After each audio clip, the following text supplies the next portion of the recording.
바울은 고린도전서를 보내놓고 내심 고린도 교회의 문제들이 잘 정리되기를 바랬습니다. 그런데 교회 자체 해결을 기대할 수 없다는 것을 알게 됩니다. 바울에게 치명적 분노를 일으킬 만한 소문이 또 들려온 것입니다. 바울은 복음을 전하는 정통 사도가 아니다. 바울의 정체성을 문제 삼는 것입니다. 심각합니다. 이것이 부정당하는 것은 바울이 전한 복음까지도 송두리째 부정당하는 꼴이기 때문입니다. 또 바울에 대해 비정한 인간, 돈 떼먹은 인간, 변덕이 죽을 듯 하는 인간, 이런 여러 가지 모함까지 한다는 것입니다. 바울로서는 하늘이 무너집니다. 그냥 편지로 해결할 문제가 아니라 생각합니다. 이 기록이 사도행전에는 없습니다. 고린도 후서를 참조한 설명입니다. 이런 문제를 그냥 두고 볼 수 없었던 바울이 갑작스럽게 고린도를 가게 됩니다. 그것이 두 번째 방문인 셈입니다. 고린도 내의 소송 사건에 휘말린 사람들을 만나서 해결하고 또 고린도에 나타난 거짓 사도들이 바울을 거짓 사도로 매도하는 것을 바로잡기 위해서였습니다.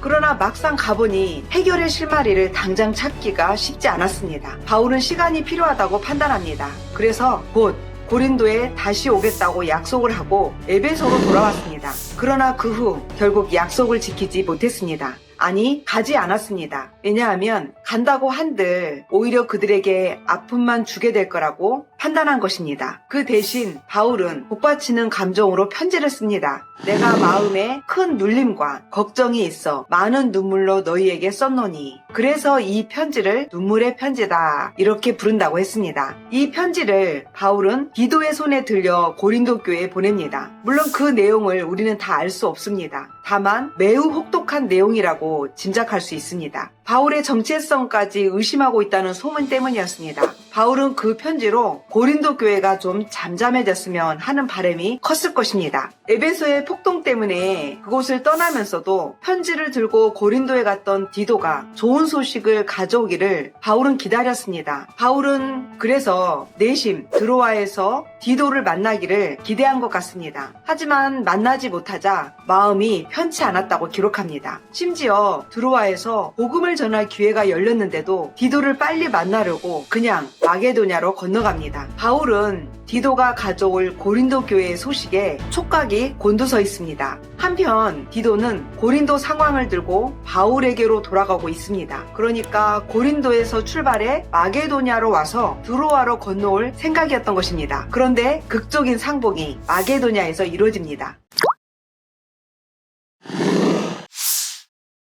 디도가 마게도냐에서 바울을 만나게 된 것입니다. 만나게 하신 것은 하나님이십니다. 디도가 돌아온 것 자체가 바울에게는 큰 위안이었습니다. 더구나 디도가 고린도 교회에서 큰 위로를 받았다는 것을 알게 됩니다. 고린도 교회의 근황을 더 자세히 듣게 됩니다. 성도들이 자신들의 잘못을 뉘우치고 오히려 바울을 변호하는 분위기로 바뀌고 있다는 것입니다. 그때의 바울의 감정이 고스란히 드러나 있는 곳이 바로 고린도후서 1장입니다. 그들의 소식이 얼마나 큰 위안이 되었는지 그 필력 좋은 바울이 고린도후서 1장 1절에서 7절까지 무려 위로 이런 똑같은 단어를 10번이나 연발합니다. 바울의 응축된 긴장감이 오히려 기쁨으로 샘솟습니다. 물론 모든 문제들이 개운하게 다 해소된 것은 아닙니다. 그런데도 좋은 상황 변화인 것은 확실합니다. 이런 분위기가 마게도냐에서 쓴 고린도 후서에 고스란히 배어 있습니다. 바울은 자신이 감당하는 사도의 직분은 하나님으로부터 받은 것이라고 다시 확인합니다.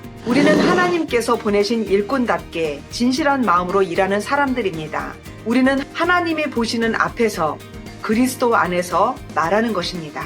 복음을 받은 그들을 향해 너희는 그리스도의 편지라 이렇게 부릅니다. 그들은 누구에게 복음을 받았습니까? 바울입니다. 또 그 복음을 받은 그들이 어떻게 변화되었습니까? 하나님의 영으로 참된 삶을 살았습니다. 그렇게 그들의 삶으로 쓰여진 편지만 보더라도 바울이 전한 복음이 그들을 통해 올바로 입증된 셈입니다. 바울 사도권은 충분히 이렇게 입증된 것이라는 것입니다. 바울이 이 복음을 위해 얼마나 많은 위협과 핍박을 당했는지 당했는지 우리는 보아왔습니다. 복음 속에서 무엇을 보았길래 목숨을 위협당하면서 당시의 풍조를 거슬러 올라갔을까요? 복음 증거에 대한 강한 동기를 살피기 위해 고린도후서 4장 16절부터 5장 21절까지를 눈여겨 읽어봅시다. 우리가 잠시 받는 환난에 경한 것이 지극히 크고 영원한 영광에 중한 것을 우리에게 이루게 함이니 무슨 뜻인가요? 현재의 힘겨운 일들은 앞으로 받게 될 성대한 잔치에 비하면 하찮은 것에 불과하다는 것입니다. 한마디로 하나님 나라에서 누리게 될 영원한 영광을 바라보기 때문이라 합니다.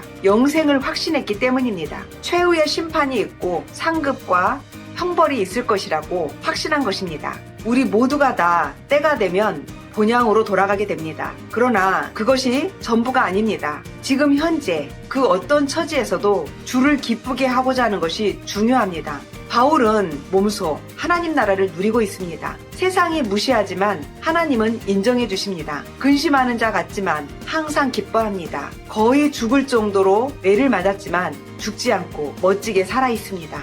후원에 의지해 살면서도 많은 사람을 부유하게 합니다. 가진 것이 없지만 모든 것을 가진 사람입니다. 대단한 자유입니다. 그것이 하나님 나라를 누리는 맛이고 멋이기 때문입니다. 레위기 26장 12절에 하나님의 말씀을 인용합니다. 나는 그들의 하나님이 되고 그들은 나의 백성이 되리라. 너희에게 아버지가 되고 너희는 내 자녀가 되리라. 바울은 이 약속을 믿었습니다. 하나님 나라를 누리려면 무엇보다 자신이 하나님의 성전이라는 것을 알아야 한다는 것입니다. 하나님에 거하시려면 안에 있든 밖에 있든 우리 자신을 흐트러뜨리는 것들에 관계를 끊어버리자고 합니다. 그것은 온전히 거룩해야 한다는 것입니다. 고린도인들도 그렇게 살기를 바라고 있습니다.